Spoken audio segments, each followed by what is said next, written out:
Methi matar Malay செய்யலாமா? இது சப்பாத்தி இடியாப்பத்துக்கு ரொம்பவே சூப்பராக இருக்குங்க. 1/4 கப்பு வெந்தயக்கீரை நல்லா அழைச்சிட்டு வேக வச்சு எடுத்துக்கோங்க.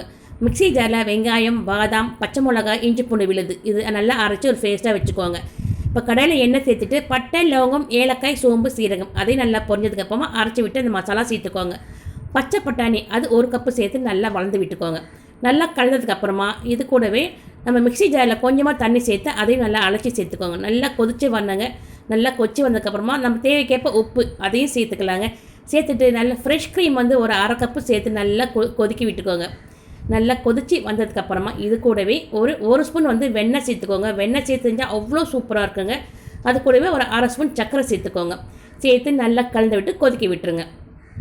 பாருங்கள் ஃப்ரெண்ட்ஸ், நல்லா கொதிச்சு வந்திருக்கு. இப்போ நம்ம வேக வச்ச அந்த வெந்தயக்கீரை அதையும் சேர்த்துக்கலாம். சேர்த்து 1 நிமிஷம் நல்லா கலந்து விட்டு நமக்கு சூப்பரான வந்து மேத்தி மட்டன் ரெடிங்க. கண்டிப்பாக ட்ரை பண்ணுங்கள்.